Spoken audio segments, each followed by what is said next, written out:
السلام علیکم۔ Asif Mahmood, sub inspector law instructor, police training school,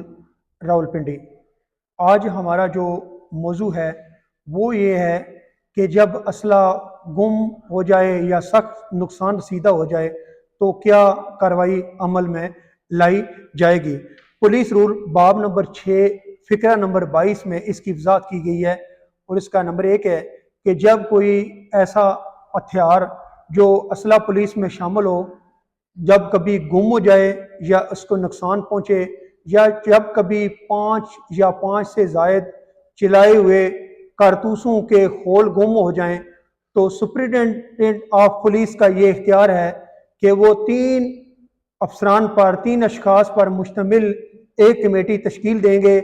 اور جن میں لازمی ایک گزٹ شدہ آفیسر شامل ہوگا، اور وہ کمیٹی اس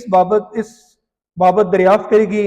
کہ آیا وہ جو اسلحہ گم یا نقصان ہوا ہے اس کی تجدید کا خرچ گورنمنٹ ادا کرے یا کوئی اور وہ کمیٹی جو بنائی ہوگی 3 افسران پر مشتمل، وہ کمیٹی اپنی تمام رپورٹ ایک فارم PAFA2 پر اپنی تمام انکوائری رپورٹ بعد دریافت جناب deputy inspector general of police کے پاس بغرض دیگر کارروائی مناسب حکم بھیجے گی۔ اور اس جو کمیٹی کی رپورٹ ہے فارم PAFA2 کے ساتھ ایک فرد نقصان بھی جو ہے نا اس کے ساتھ نتھی کیا جائے گا 298 پر۔ یہ دونوں چیزیں نتھی کر کے DAG صاحب کے پاس بغرض منظوری بھجوائی جائے گی، اور DAG صاحب اس رپورٹ کی پشت پر اپنا حکم صادر فرمائیں گے، اور پھر یہ رپورٹ یہ آرڈر اسلحہ خانہ جنگی کو واپس ارسال کیا جائے گا۔ اور یہ جو 3 افسران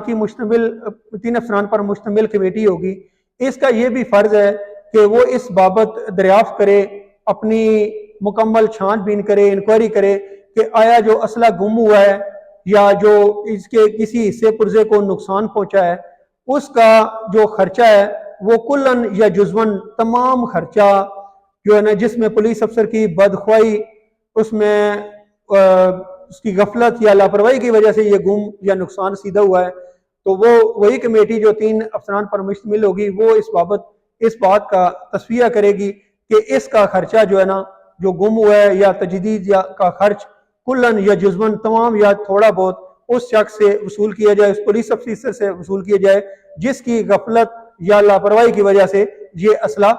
گم ہوا ہے۔